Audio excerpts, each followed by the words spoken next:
of continuous joy, bliss, or you became an arrogant, stubborn individual. You reject knowing the truth and so on. So we believe our life that we have comes with consequences with the choice that we have. But do you believe that your God is kind of all loving? God, when you say all loving, it's something that needs to be explained. God is loving, Right. and there's no one who can love more than God. So we say God is more loving than anyone else. God is more merciful than anyone else. More loving than anyone else. Yeah. Let me clarify. That's good enough. But Yes. there are conditions attached to who can be the recipients of special love from God. There is two types of love from God. One is a general love for everyone, because that's his justice, being just. He gives this general love, and he shows them this guidance through his general love to every human beings.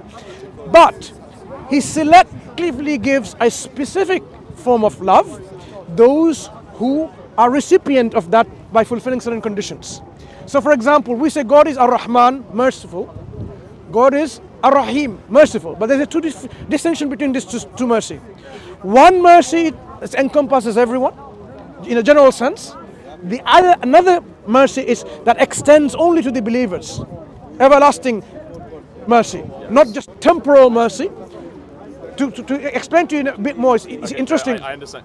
Fine. Do you think there are good people who don't believe in the same God that you do? Yeah. Believe in? So it's a very good question you ask, because that really differentiates between do we need God to be good? Do we need religion to be good or not? The question is grounded in the very concept of what is to be good. We say good is what you are doing in line with what God asks you to do. Good by itself doesn't exist in ether, in nowhere, because good is not something, a conscious entity like you're saying, I'm good like that. It doesn't exist. It's a quality that is described by our Creator, which we need to be in line with that to be called good. Does that not seem a little bit tautological to you? How?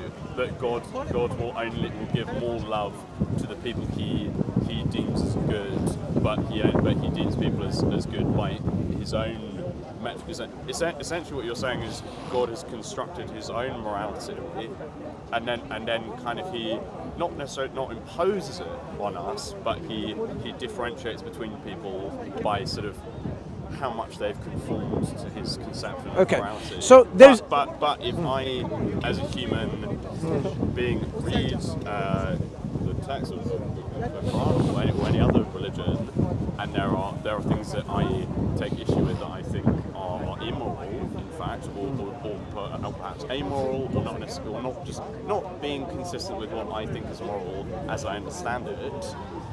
Do you not see why I kind of have an issue with that? And would God accept such people into this afterlife? So let me understand what you just said so far. And the concept of good and why you have an issue with God dispensing his certain attributes more in a quantitative way on some than the others. Let me give you an analogy, a scenario to understand that.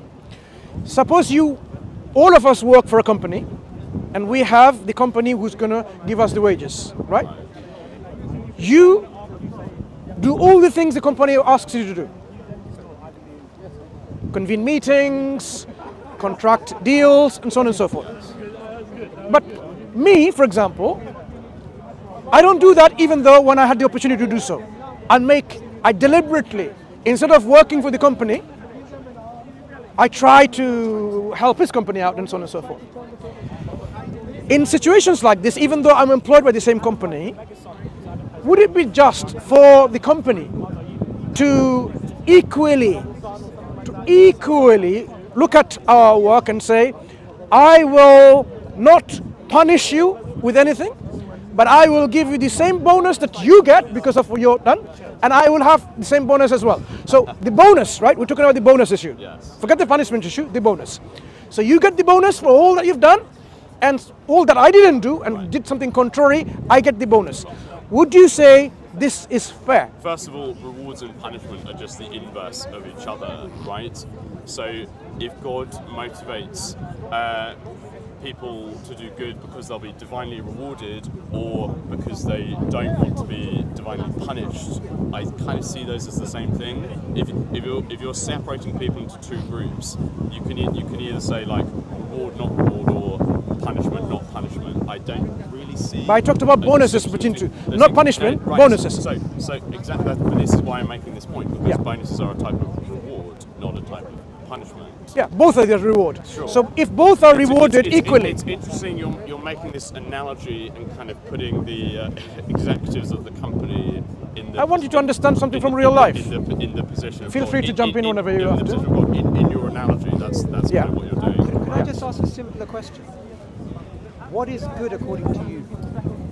I don't have an objective description of what is good. It's something I think about all the time.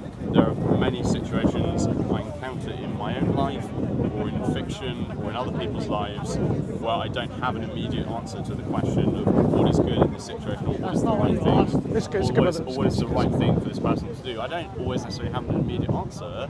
When I encounter such situations, it'll most likely cause me to go away and think about what is good in that kind of situation, and hopefully that will evolve my moral thinking. But the important thing there is that it's all thinking happening inside my head, in conversation with other people as well, to kind of see what they think. Maybe someone can help me. I don't want to outsource it to someone or something outside of my experience, because I don't see how that is necessary. And you use the word moral, so in terms of your perspective, would you say that morality is something which is real, or morality is something which is real but inaccessible, like a moral skeptic would say? What would be your perspective of morality? I think morality is socially constructed. Socially constructed. Yes. So give me a sort of example of something that we have morally constructed, which you subscribe to as being morally good. Injunctions against rape and murder and theft and slavery would be some examples. Okay, Yeah. so currently the injunction against murder, Yes. that is something which generally people agree about. But say in the what biologists call the environmental evolutionary adaptation, the hunter-gatherer societies, that wasn't there. So the social construct of the injunction of killing someone innocent was not there. That you're forbidden to do that. At that point in history, would you say it was morally permissible to kill somebody, or would you say that there is a morality which is... This is a rather sort of like a progressivist or kind of Hegelian, if you're familiar with Hegel, sort of way of looking at history, the idea that kind of human civilization is kind of always progressing in terms of its morality, its ethics, its technology, its culture, all these kind of things. If you assume that human civilization as a whole, obviously it's disparate, but as a whole is kind of monotonically advancing, then we can kind of look back on hunter-gatherer societies with our modern ethical standards, and we can say that that's wrong. But yes, obviously from the perspective of hunter-gatherers at the time, they were tribal by definition, yes, and if people came and attacked their tribe, they did things to not only defend themselves and the people of their tribe, but to assert dominance over the other tribe. Now, obviously, I and hopefully everyone has all kinds of ethical issues with that today, but on the other hand, without that kind of virility, that sort of like desire, the assertion to live, maybe we wouldn't be here. So I don't know. In terms of more recent examples from history, where we have a lot more specific accounts of specific people and specific events, I think it's much easier to give a judgment on such things. But yes, of course, part of my idea of morality being socially constructed is that it changes over time. Okay. So would you subscribe to say the view of the moral zeitgeist, which people like Richard Dawkins speak about? Because you sort of alluded to that there is some direction that we are headed towards. Would you say that that is historically and sociologically what we see in the history of humanity? So if we take something like the Greeks, right? The Greeks were more egalitarian than, you see, we have a counterexample, right? Now, important thing in that progressive view is I said that the advancement of human civilization is monotonic. I do not necessarily agree that the progressivist view of history is correct. I don't think it is always monotonic. I mean, just think about, the fall of the Roman Empire, the burning of the Library of Alexandria and all the kind of knowledge that was lost then, and then we had the Dark Ages in Europe, and yes, for centuries, the Islamic nations. Stand down because we can barely hear it. Oh, sorry. Stand in the middle. In the Middle East and Northern Africa, But they can't hear, that's why I'm coming here. flourished. They were from kind of, I don't know, 600 to 1200 AD. Yeah, the Islamic world was kind of, along with China, was the world leader in terms of like mathematics and engineering and all culture, all these things. Yes. So it's not monotonic. Yes. Okay. So we can agree there are some anomalies in that theory. Yes. Would you subscribe to the moral zeitgeist though, as a idea? Would you say that this is something you believe in? Well, it depends. It depends whose morals you're talking about, what agenda, political and economic agendas are at play. It's, there are 8 billion people on this planet. It connects to the alignment problem. Like, yes, there might be this group of people over here that's trying to move the moral zeitgeist in this direction, but then there might be another group of people over here that's going in a different direction.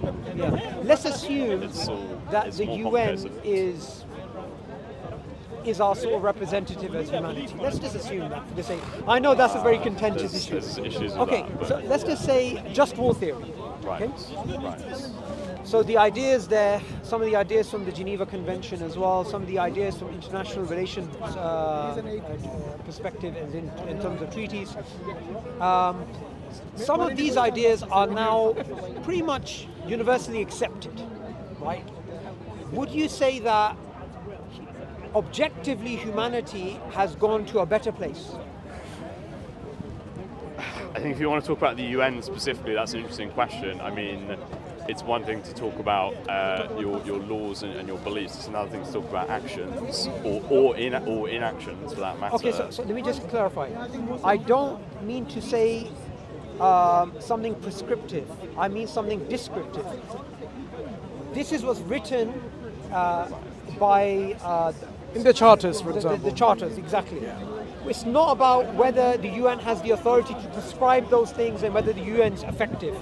What I'm trying to get to, just to give you the upshot of what I'm saying, if you do subscribe to any element of your morality being objective, as in we're better today than we were in the past, I believe the only way you could do that is through a theological argument, is not if somebody does not believe in God or something supernatural, they won't be able to do it. I'm just giving you the upshot of my argument, Right, sure. so you know where I'm going to be headed. Sure. Yeah. Now, again, I'm not arguing the progressive viewpoint. I think morality goes up and down and sideways in different directions. However, I can be more specific. I can name specific examples, such as treatment of people who are not heterosexual, treatment of people of different races, all these kind of obvious examples.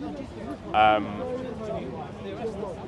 can think about kind of fairly recent history where those people were kind of treated poorly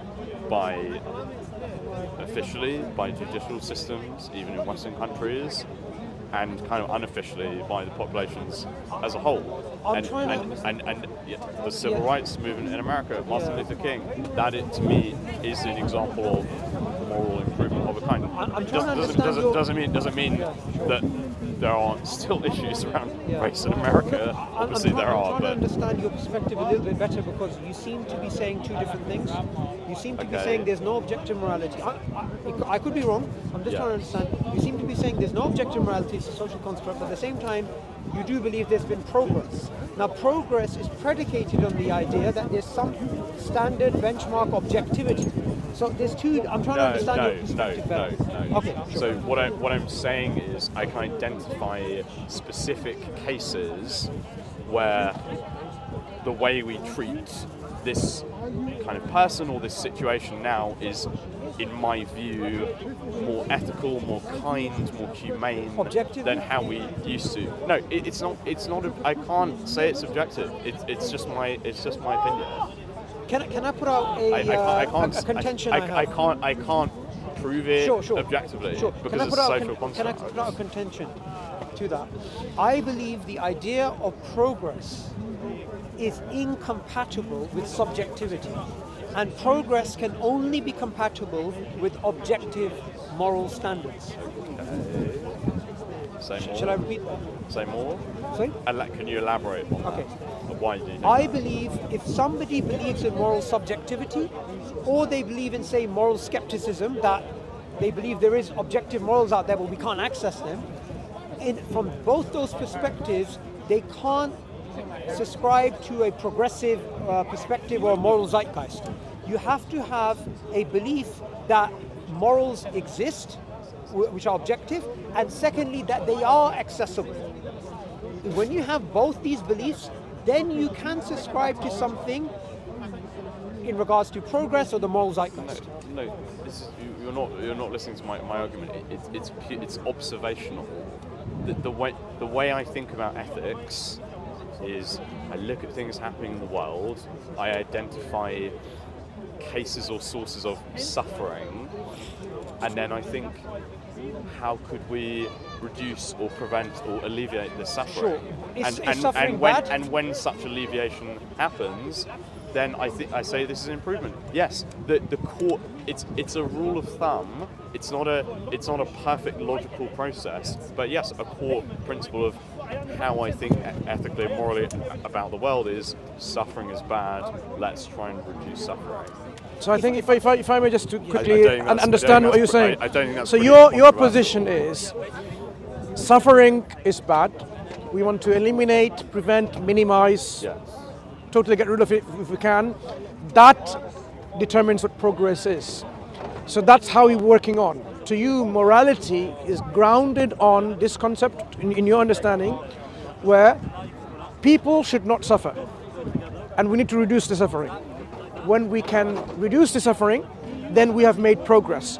So that is to you not only subjective, it's actually an objective standard which everyone should follow, because you are not making your individual like I wish there would be no suffering. You expect and you desire that everyone accept this foundational understanding that suffering should be avoided. I never, with respect, I never said that. Okay. I maintain, I'll repeat it again if you want me to say it again. This is how I personally think about ethics and morality. Many other people may also think about ethics and morality that way. I have not forced any of those people to think about the world in the same way I do. They merely have come to the same conclusion as me. Sure. So the perspective that he elucidated right now, that is what I believe you were subscribed to. You seem to be saying two different things. You seem to be saying this is my perspective, as in it's subjective, but at the same time, you're being pretty categorical that reducing suffering is a good thing. Well, yes, but of course the. Do you see they're incompatible, these two ideas? It's my personal opinion that reducing suffering is a good thing, and yes, I'm being subjective.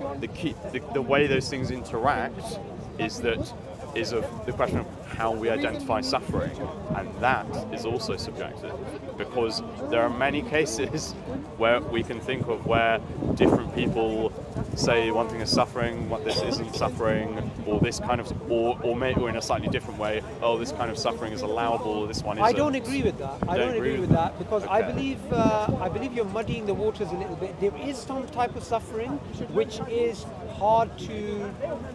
It's hard to categorically say it's bad because say suffering when you're getting a tooth removed, you're getting that kind of stuff. We're not talking about that. There's other type of suffering, like for example, taking prisoners of war and torturing them. Of course, Right? yeah. So that type of suffering is something we can categorically say is wrong. So that type of suffering, you would say yes, except it doesn't appear to be wrong to the people taking those prisoners of war, does it? no, but clearly, we don't really. No? No. But clearly, we don't really care what their subjective view is. We objectively want to impose the fact that this is wrong. No, we subjectively want to impose. That's my belief. Subjectively. Is that, my belief is that there is an objectivity, which is why it's prescriptive for us to try and stop that action. I don't think we need to refer to objectivity to come to that conclusion. So why would people want to share your views that removal of suffering is a good thing? Why would people agree and accept what you think is only subjective? Why would, for example, people out there... Again, you're misunderstanding what I'm saying. I'm not asking anyone to agree with any individual ethical statements I make. The only thing I want people to do is to be able to think about ethics and suffering and morality. Can I give you an example? Wait, let me finish my point. In an independent way, not influenced unduly by any external sources. You might, read fiction or non-fiction. You might take in all kinds of sources. You might talk to other people about ethics and suffering, and those opinions you hear might influence your worldview. But ultimately, you need to form your own worldview and then keep developing that throughout. But how would you know something is better than what you already have? How would you know something is better than already developed? I can't know that, but I can think about it and just make a decision as to whether I think it's better. Can I give you an example? That's the difference. I think this example will help. Say, let's 10 more look, minutes or something, yeah? Maybe, inshallah. Or longer? I don't look know. at Let's Bosnian wrap it up in a genocide, few minutes, right? inshallah. Okay. What's happening in Bosnia in the 90s. Yeah. Do you think there was a moral duty for nations to intervene in the way that they did to stop the genocide? First of all, I just want to say I wasn't alive when that was happening. If you were there, hypothetically. I'm not perfectly up to speed on all the historical details, but I do. Generally, I generally know there was a genocide in Bosnia. Sure. I know some aspects of it. Yes. I want to give you my theory. If you want to talk about, in terms of like interventionism, this is a very interesting topic ethically. It's something I think about a lot. It's something I struggle with. I think, for example, that the American campaign in Vietnam in the 60s was a terrible, morally abhorrent war crime. And if you had 10 power, minutes? would you intervene? 10 minutes? Inshallah. If, say, you have to call us in 10 minutes so that we can go. Remind us, anyone, Vietnam 10 minutes and then... was obviously bad. But then if you think of more recent interventions, such as the one in Iraq to kind of oust Saddam Hussein, now obviously you can look at Iraq and the state of it today and what's happened since then, and certainly the Western handling of Iraq post Saddam Hussein is far from perfect, and I know many people that died and suffered as a result of that intervention. So it wasn't perfect, I think it's more arguable than Vietnam. So the point I'm making is intervention is a complex question, and I'm thinking about it on a case by case basis. I think what's happening is there's a lot of muddying of the waters happening again because we're going into.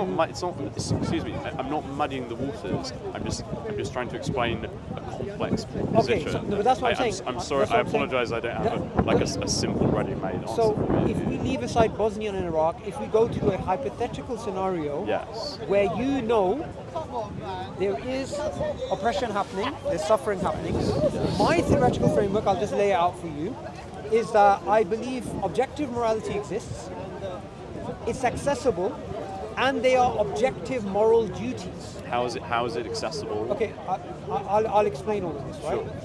So the existence of it is based upon the existence of God. Right.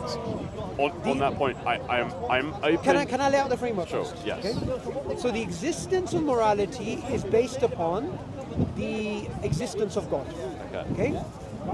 The understanding of what that morality is, because remember, you can believe in objective morality, but if you can't access it, like a moral skeptic would say, we can't access it, then it's useless. You might as well not have a standard.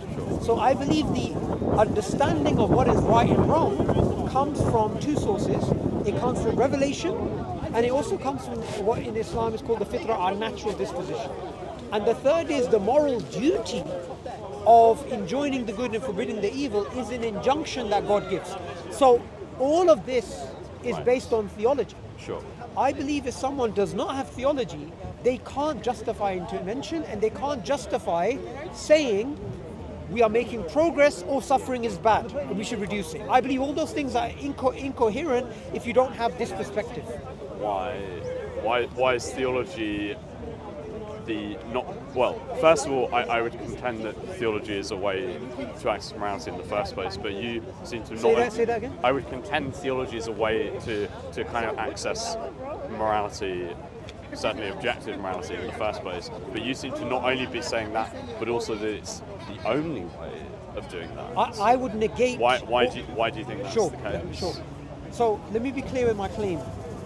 Not only am I saying, like you said, it's a way to access morality, I'm negating all types of other methods, yes. All types of moral etc. systems and ethical systems, Sure. if they're not theologically grounded. That's exactly negating them totally, categorically. So saying that, as an atheist, you're basically saying I can't be moral, right? Okay, is that what you're saying? Let me rephrase that.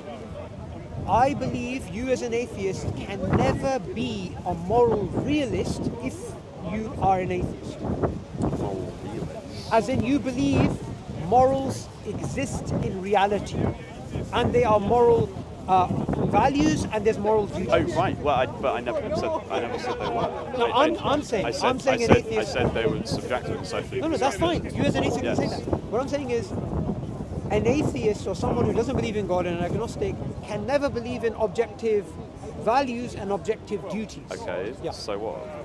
What's the point? No, I'm just elucidating on my worldview. Fine, but it doesn't. Now, what follows from there is the question of progress is actually meaningless because you can't.